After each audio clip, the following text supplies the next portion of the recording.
Let me just ask you, you've interviewed world leaders, you've interviewed celebrities. What is it about these athletes in these moments that makes you want to be here? What a great question, by the way. Athletes are my favorite people to interview because they're on the cusp of a complete and total life change. All of these people here, one day we're going to go, who is that again?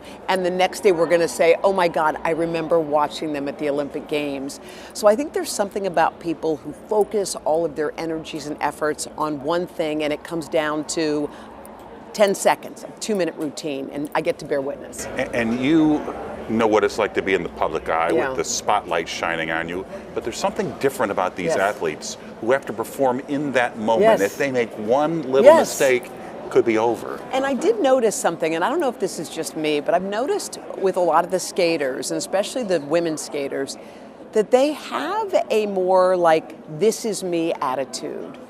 Love me, this is me, take me as I am, as opposed to trying to fit in a box. So I sense personally, like, I don't think I've ever felt that when I've interviewed athletes. They're always got to get it right, like almost robotic. But these guys are next level wow. Yeah. Is when you get to cover the Olympics, what's your favorite part about doing that? I think it's the parents of the Olympians, because watching an Olympic moment is spectacular. But to me, the only thing that eclipses it is watching their parent watch them, because that's when it hits you. That's when your heart like explodes wide open. And they're the ones who drove their kids at 4 a.m. to the ice skating rink. It's what I keep thinking when I look at them. I'm like, you remember your child as a 6-year-old, and now, and you know they're butterflies. You know exactly what they're feeling, and there they are. So that's probably my all-time favorite part of the Olympics. What's life like for Hoda now? I mean, so many years on the Today Show, and you made the decision to step away, and yet here you are covering the U.S. Figure Skating Championships for the Today Show. People keep going, did you retire? I'm like, not from this. So one of the things I love, one of the things when I was deciding to leave the Today Show was I wanted to stay involved. So they said, what about like parades and Olympics and things you love? So I get sort of the best part of it. I get to be a part of a family that I've been with for 27 years, and I get to have time with my kids, and I get to try to start a new business. So there's something about it. Life is different because I'm not waking up at 3 in the morning anymore, but it's beautiful. Like, there's such a richness to it. How difficult was that decision to step away? Because I would imagine that was agonizing to make that decision. It was hard. I mean, it's like, why would you say goodbye to something you love? Like, who does that?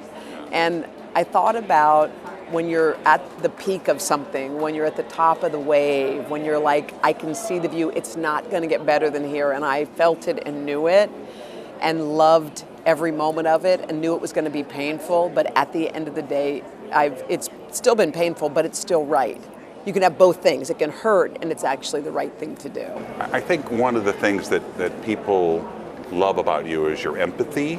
And I think that's kind of where you took your left turn. This is what you're doing now. It's empathetic and wellness, right?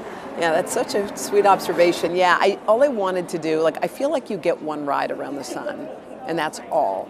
So what are you going to do? What are you going to do with it? So I'm like, why don't we help people? Why don't we seriously help people? That's it. Stuff I loved about the Today Show the most. It's like, that's all I want to do until I can't anymore. And I think this company that I started, Joy 101, does that. It spreads joy. It gives people some purpose and some light. And I think we need it.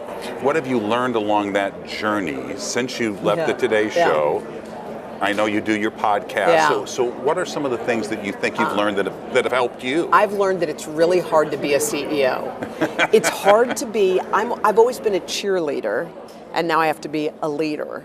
And they're different. And I was unclear whether I had the stomach to be like that. But I've learned that clear is kind. Like, you can be a good leader and be kind. And you can be a good leader and make people feel elevated. So it's been the most difficult and the most rewarding, I think, for me. What would Hoda today tell the Hoda that started, I think, in Fort Myers, God, Florida, yeah, way and back. was just starting to go into local television. What would your advice be to her today? I think my advice, I think I wouldn't give her advice. I think I would just whisper in her ear, you have no idea how good it's going to get. You with your glasses and your hair and the name no one can pronounce, you have no idea how good it's going to get. I think that's what I would have told her. What would you want people to say about your career after all this time? What would you want people to say about Hoda Kotb? Probably that she was kind. That's it. Nothing else. Could there be anything better than that? Nothing better than that. Especially today. Yeah. Hoda, thank you so much. Thank you.